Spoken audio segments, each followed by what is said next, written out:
तैयारी हो गई, बारात तक इधर आई। जब बारात यहाँ पर आई है तो मथुरा की ऐसी शोभा बढ़ा दी थी कंस ने। बहुत प्रेम करता था देवकी से, इतनी सुंदर शोभा बढ़ा दी थी। जहां जहां भी जाओ वह हर व्यवस्था मिले, बारातियों को किसी प्रकार की दिक्कत ना हो, सभी बड़े प्रेम के साथ में। डबा दो यहाँ से। देवक जी जब कन्यादान पर बैठे हैं, अपराध क्षमा करना भगवान कर जोर विनय हम करते हैं, हल्दी से लिपटी कन्या को हम तुमको अर्पण करते हैं। हल्दी से लिपटी कन्या को वो अर्पण कर रहे हैं।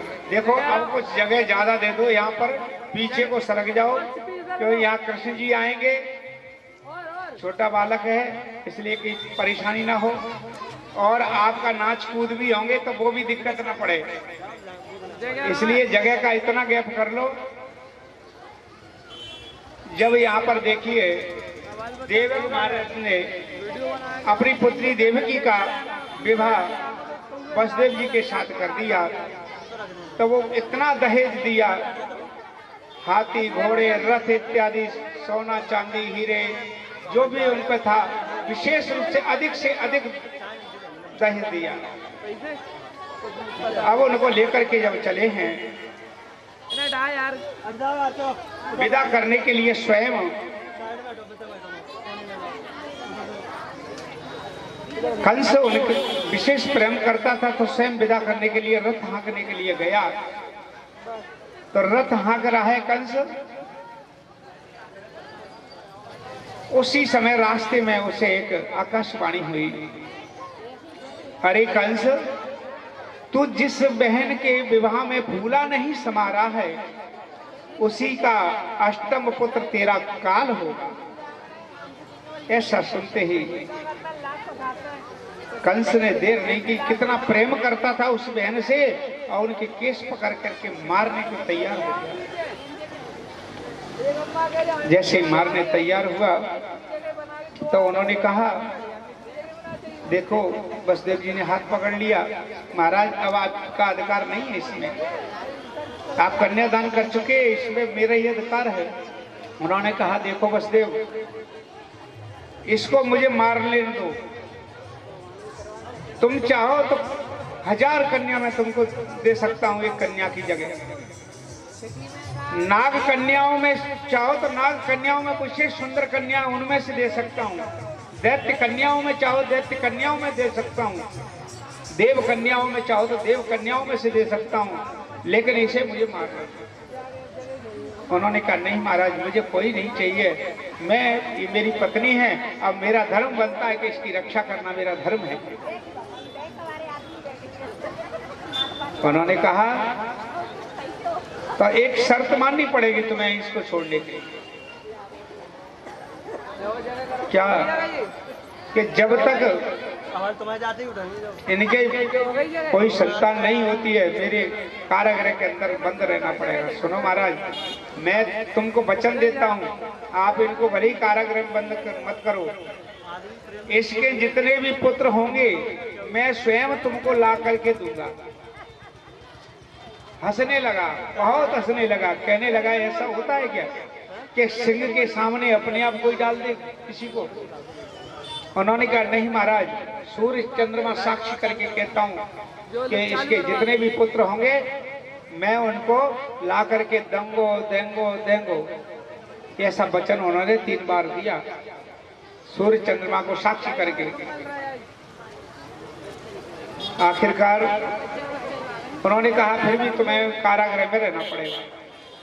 ठीक है, वसुदेव जी मान गए कि ये हटीला है, दैत्य है, चलो। वो अपने कारागृह के अंदर रहे। प्रथम प्रसव हुआ, प्रथम प्रसव जो हुआ तो उसको लेकर के जब आए हैं, जब उसको लेकर के आए हैं प्रथम प्रसव को, कहा कि महाराज ये प्रथम प्रसव हुआ है। देख करके कहने लगा, यदि इसमें मैं फूंक मारूंगा तो आकाश को उड़ जाएगा, लेकिन मेरा तो अष्टम पुत्र काल है, तो मैं इनका पालन करूं। 7 पुत्रों का लालन पालन करो और मेरा अष्टम पुत्र काल है, मैं उसी को लेके आना। अब ऐसा सोच करके नारद जी देवताओं ने भेजे कि ये तो इसका पाप का घड़ा कैसे भरेगा, ये छोड़ देगा तो थोड़ा सा ये खाली रह गया तो ये मरेगा नहीं, इसको पाप के लिए आग्रह करना पड़ेगा। नारद जी आए, श्रीमन नारायण नारायण नारायण श्रीमन।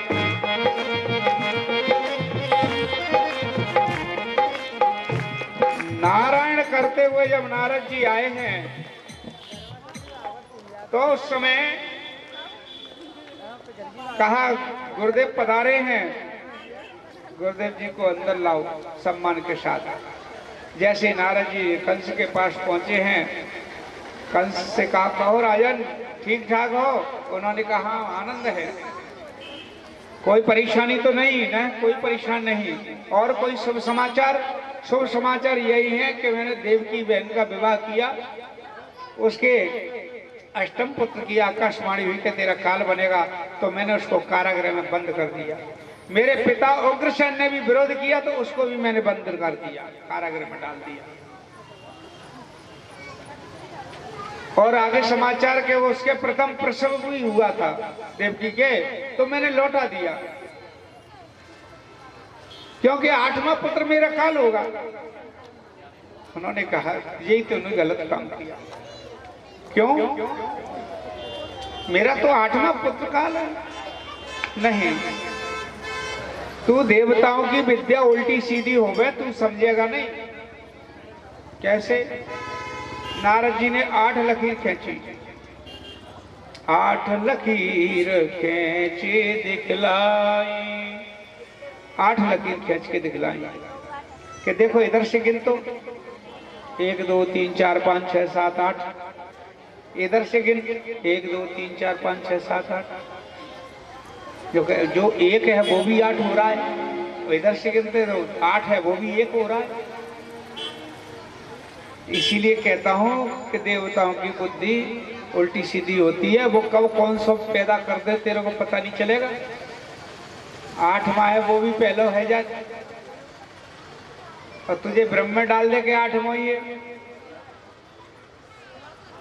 उन्होंने कहा तो उसको मुझे मार देना चाहिए, कि ये बात मैं नहीं कहूंगा, क्यों कहने वाला ही हत्यारा हो जाता है। शिक्षा जरूर दे गए, माने बामी में हाथ तू डाल, मंत्र हम पढ़ेंगे, ऐसा उन्होंने कहा। तो उस समय आप भेज दिया वहां पर संदेश कि वसुदेव जी से कहो प्रसम प्रसव को लेकर के दरबार में पधारें। वसुदेव जी प्रसम प्रसव को लेके आए और उन्होंने देखा उस बालक को, हंसने लगा और उसने एक शिला पर देकर के मार दिया। ऐसे ही उन्होंने 6 पुत्रों को मारा। 7वें गर्भ में उनके में बलराम जी महाराज आए, शेष अवतार स्वयं शेष जी, भगवान ने आदेश किया कि शेष जी आप जाओ।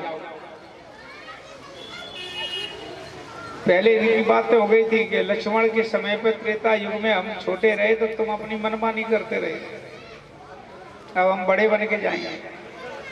तो बलराम जी यहाँ उनके गर्भ में आए, पर भगवान ने माया को पहुंचाया कि जाओ ये 7वां गर्भ जो है देवकी का, इसको लेकर के रोहिणी के यहाँ रखे आओ, जो नंदी जी के यहाँ रह रही है, इनकी दूसरी पत्नी, उनके यहाँ पर रखे आओ।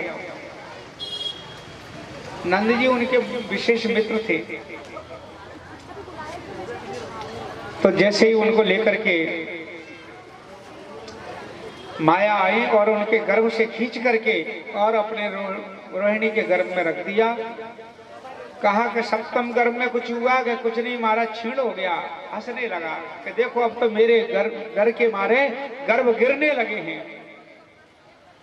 8वें गर्भ में स्वयं साक्षात परब्रह्म परमात्मा भगवान विष्णु के अंश से 8वें गर्भ में देवकी की माई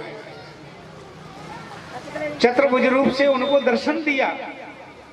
वसुदेव देवकी को देखो तुम, मैं जन्म लूंगा तुम्हारे यहाँ पर, तो आप यहाँ से लेकर के मुझे नंद बाबा के यहाँ ले जाना, वसुदेव वहां पर नंदगांव में गोकुल ले जा करके, और जो माता यशोदा के यहाँ कन्या का जन्म होगा उसको लेकर के यहाँ कर देना।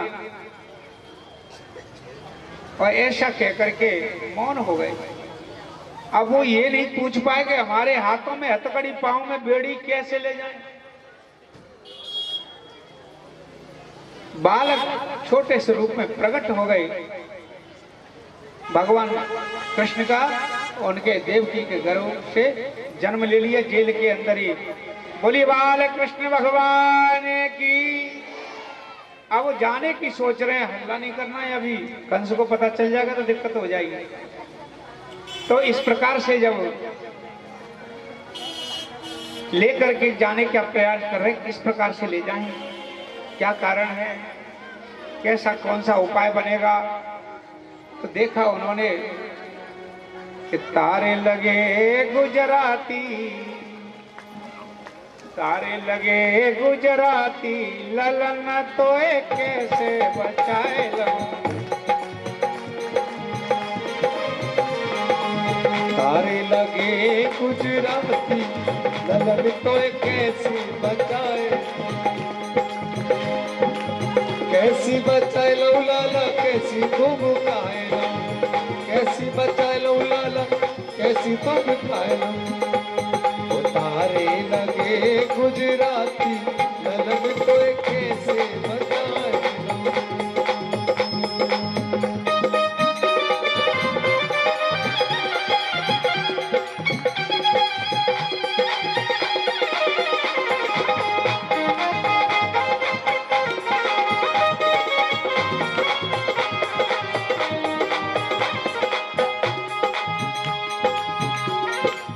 टूट गई जीवन की घड़ियां, टूट गई जीवन की घड़ियां, टूट गई जीवन की घड़ियां।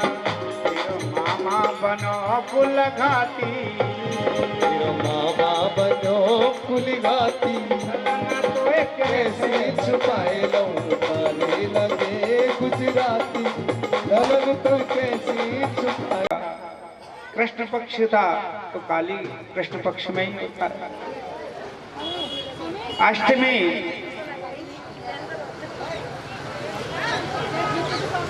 रोहिणी नक्षत्र था, उसमें भगवान कृष्ण को लेकर के,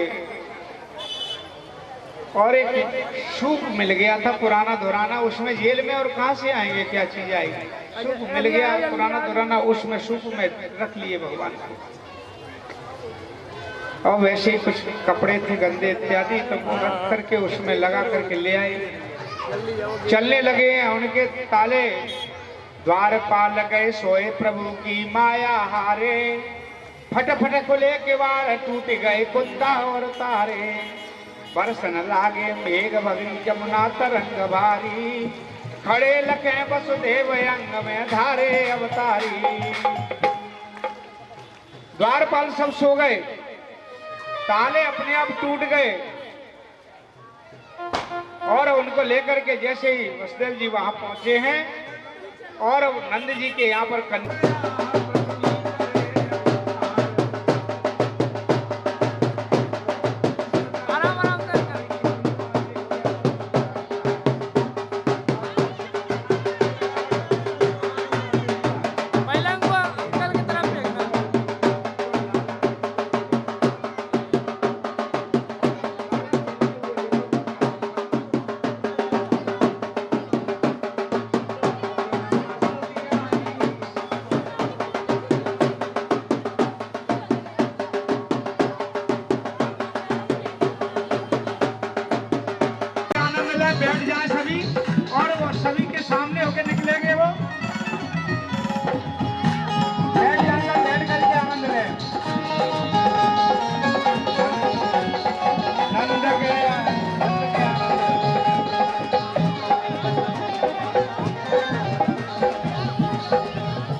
घरानंद बैठिए सब।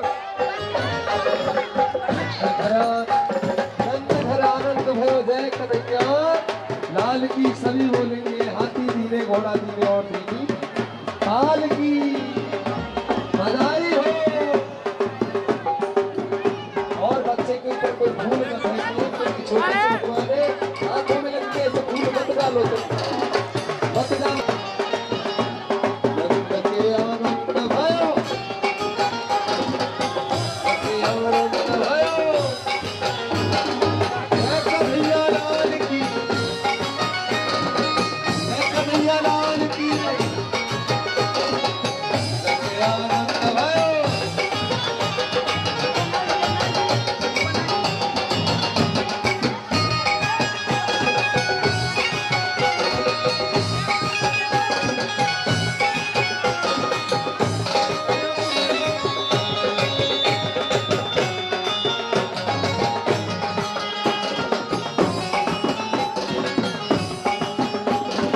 हाथी धीरे घोड़ा धीरे और दीदी पाल की।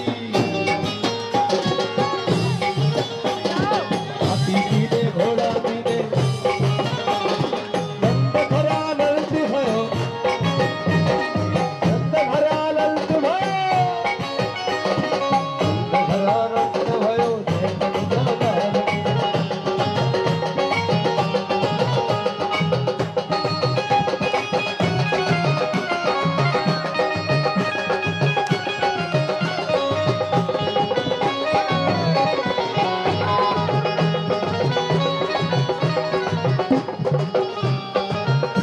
भुजानन कूल तू पेड़ा तूड़े कूला पसी। नंद घरानंद भयो,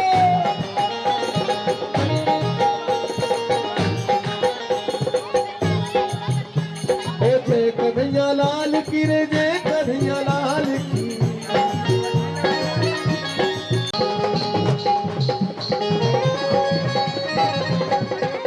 आइए अब देखो अब सभी बधाई चलेगी और जिनको पूजा करना है वो शांति से करें। शांति से बच्चा करेंगे। छोटा है कि आंखों में फूल वगैरह न जाए, ऐसी व्यवस्थाएं से आपको वो करना है, ठीक है। आप वैसे ही रोली लगाएं या वैसे कुछ चढ़ाएं उनके लिए जो भी बधाई में लाए हैं, बधाई में वो आप वैसे ही चलते ही सभी ओ हुआ ब्रज मंडल में से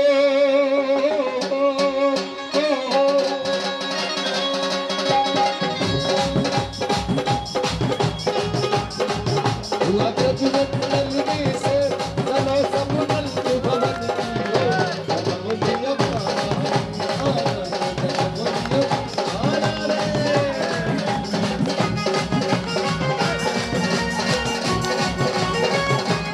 आना रे।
जय हो तालियों की सेवा करते हुए।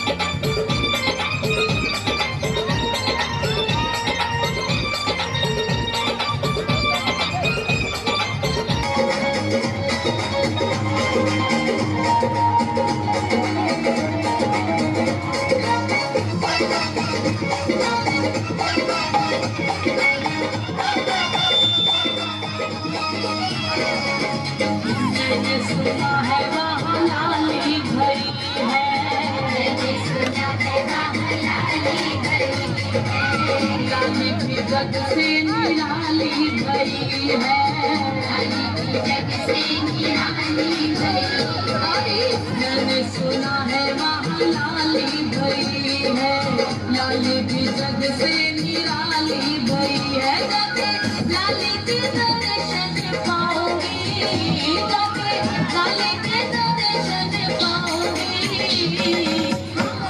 बधाई लेके आऊंगी, बधाई लेके आऊंगी,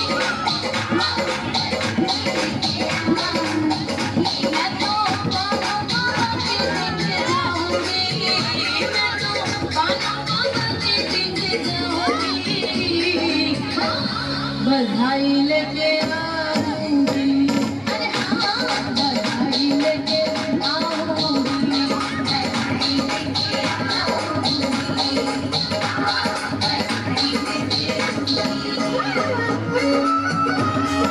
तालियों की सेवा करते हुए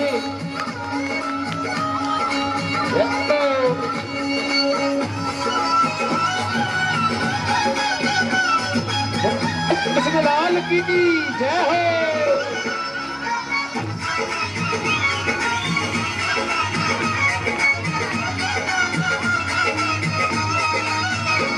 हरी धुन मिलाई जो पतरंग साड़ी, हरी मिलाई जो पतरंग साड़ी, जयपुरिया लहंगा के गोटे की किनारी, जयपुरिया लहंगा के गोटे की किनारी, धुन मिलाई जो पतरंग साड़ी, जयपुरिया लहंगा के गोटे की किनारी, बाबे लहरे लहरे लहराऊंगी, जय हो। तालू की सेवा करते हुए क्या बात है। बधाई लेके आऊंगी, अरे हाँ, अकेले हरिलाल की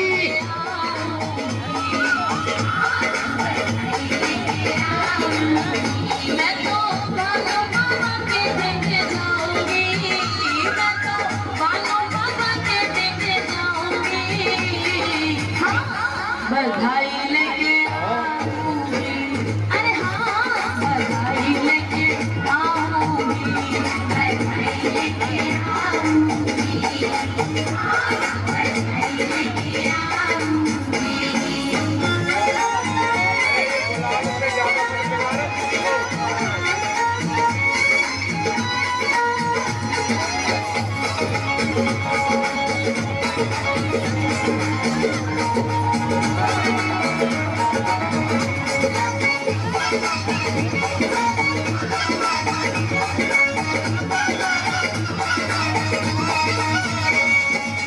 तेरी सखी आज ला दिया मन में, तेरी सखी आज ला दिया मन में, कब पहुंचूंगी मैं श्री महलन में, श्री महलन में, तेरी सखी आज ला दिया मन में, कब पहुंचूंगी मैं श्री महलन में, निरख निरख बल जाऊंगी, निरख निरख बल जाऊंगी,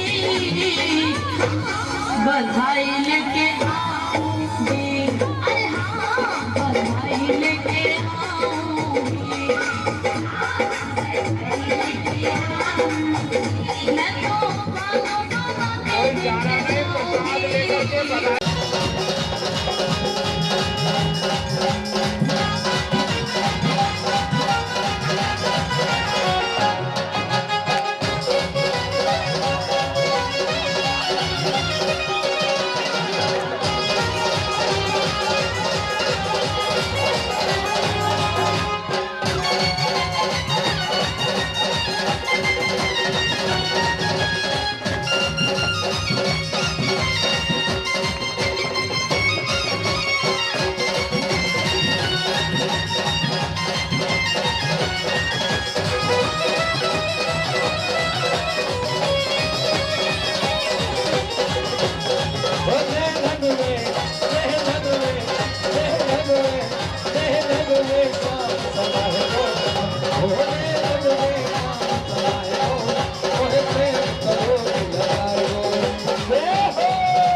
लाला